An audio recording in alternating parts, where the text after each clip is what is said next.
தூங்குற போன்று நடித்து கொண்டிருப்பவர்களை எழுப்புவதற்காக எங்களுக்கு வேறு வழி தெரியல. தூங்குறவங்களாம் எழுப்பலாம், அதாவது தூங்குவது போல் நடித்து கொண்டிருப்பவர்களை வேறு எப்படி எழுப்புறது? ஏன்னா இந்த பாதிப்பு கடந்த 15 ஆண்டு காலமாக ஒரு கத்தி 69 விழுக்காடு இடஒதுக்கீடு மேலே தொங்கிக் கொண்டிருக்கிறது உச்சநீதிமன்றத்தில். இந்த வழக்கு என்னைக்கு வேணால் வரலாம். வந்ததுன்னா நீதிபதிகள் கேட்கின்ற முதல் கேள்வி, நீங்கள் கணக்கெடுத்து நடத்துனீங்களா? கணக்கு இருக்கா? தமிழ்நாட்டில் 69 விழுக்காடு மக்கள் பட்டியலினத்தை சார்ந்தவர்கள், பழங்குடி மக்கள், மிகவும் பிற்படுத்தப்பட்ட மக்கள் இருக்கிறார்களா என்று கணக்கு வேணும். நம்மக்கிட்ட கணக்கு கிடையாது. 1931 கணக்கு வச்சுட்டு இருக்கிறோம். தெலுங்கானாவில் எடுக்க முடியுது, ஏன் தமிழ்நாட்டில் எடுக்க முடியல? நீங்கள் சமூக நீதி பேசுகிறீங்க. சமூக நீதியினுடைய அடித்தளம் என்ன? பின்தங்கி இருக்கிற அனைத்து சமுதாயங்களும் முன்னேறிய சமுதாயங்களுக்கு நிகராக முன்னேற்றம் அடைய வேண்டும். அதுதான் சமூக நீதி. அப்போ நீங்கள் பின்தங்கிய மக்கள், எந்த மக்கள் யார் எந்த அளவுக்கு பின்தங்கி இருக்கிறாங்கன்னு உங்களுக்கு கணக்கு எங்கே இருக்குது? உங்களுக்கு எப்படி தெரியும்? அது அவங்கள முன்னேற்றுவதற்கு நீங்கள் இதுதான் அடித்தளம், இன்ஃபர்மேஷன் டேட்டா தானே. இதுவே எங்களுக்கு எடுக்க முடியாது, எங்களுக்கு அதிகாரம் இல்லைன்னு போய் சொல்லிட்டு இருக்கீங்க. தெலுங்கானா அங்கேருந்து இந்தியாவில் தானே இருக்குது. தெலுங்கானா மாநிலமும் பீகார் மாநிலமும் இந்தியாவில் தானே இருக்குது. தமிழ்நாடு இந்தியாவில் தானே இருக்குது. அவங்களுக்கும் ஒரே சட்டம் தானே. ஸ்டாட்டிஸ்டிக்கல் ஆக்ட் 2008 படி யார் வேணா எடுக்கலாம், கணக்கு எடுக்கலாம். நாங்கள் என்ன சென்சஸாக கேட்குறோம்? உங்ககிட்ட சர்வே தானே கேட்குறோம்.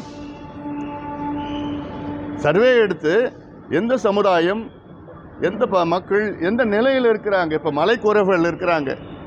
மலைக்குறவர்கள் ரொம்ப ரொம்ப குறைவான எண்ணிக்கையில் இருக்கிறாங்க. அவங்க எங்கே இருக்கிறாங்க, எப்படி வாழ்ந்துட்டு இருக்கிறாங்க, அதில் யாராவது படிச்சிருக்கிறாங்களா, யாராவது அரசு வேலை இருக்கா, அவங்கள எப்படி முன்னேற்றுவது?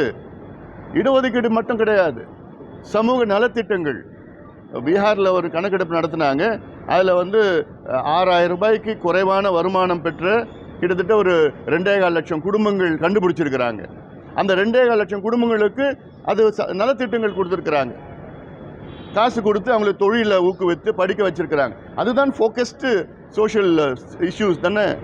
இதுக்கு நமக்கு கணக்கு வேணுமே.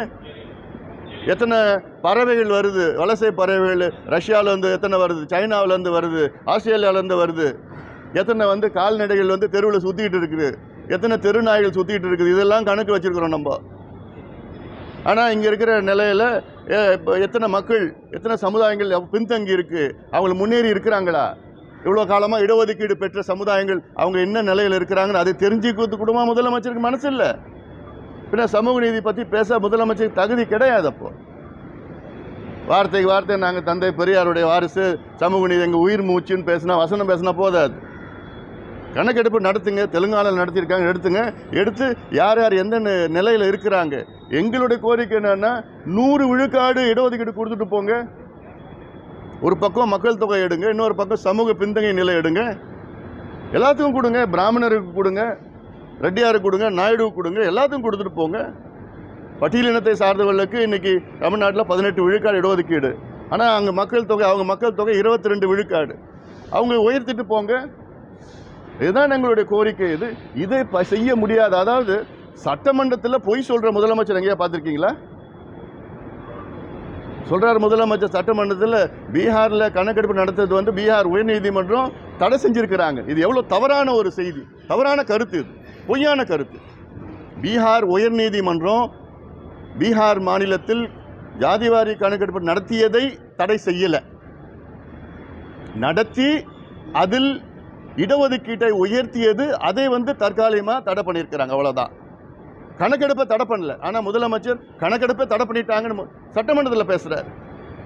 அப்போ இதெல்லாம் அப்போ என்ன அதிகாரிகள் என்ன பண்ணுறாங்க? தப்பான செய்தி முதலமைச்சர் கொடுத்துட்டு இருக்கிறாங்க.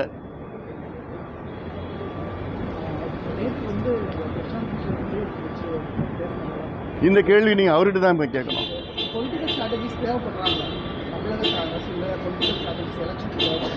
அது ஒவ்வொரு கட்சியை பொறுத்து இருக்கு. ஒரு கட்சியை பொறுத்து. ஏன்னா இன்னைக்கு அரசியல் என்பது தகவல் தொழில்நுட்பம் இணைந்திருக்கிறது. டிஜிட்டலைசேஷன் ஆஃப் பாலிட்டிக்ஸ்ன்னு இருக்குது. அதில் ஏன்னா அதில் வரிசைப்படுத்தி அப்போ அந்த காலத்தில் போவோம், பேசுவோம், அதெல்லாம் இருக்குது. இப்போ social media plays an integral part of it. Like அது போன்று அது இல்லாமல் எல்லாமே டிஜிட்டலைசேஷன் இருக்குது. அவங்களுக்கு இணைப்பு, நானும் என்னுடைய கிளை செயலாளர்கிட்ட ஃபிசிக்கலாக பேச முடியாது, பேசுகிறதுக்கு வந்து ஒரு ஒரு ஒரு கொஞ்சம் டைம் ஆகும். ஆனால் டக்குன்னு அவங்க நினச்சாலும் என்ன கம்யூனிகேட் பண்ணலாம். அப்படிலாம் இருக்கிற சூழலை உருவாக்கிட்டு இருக்கிறது நமக்கு இது போன்ற தொழில்நுட்பங்கள் இது போன்ற நிபுணர்கள் தேவைப்படுகிறார்கள்.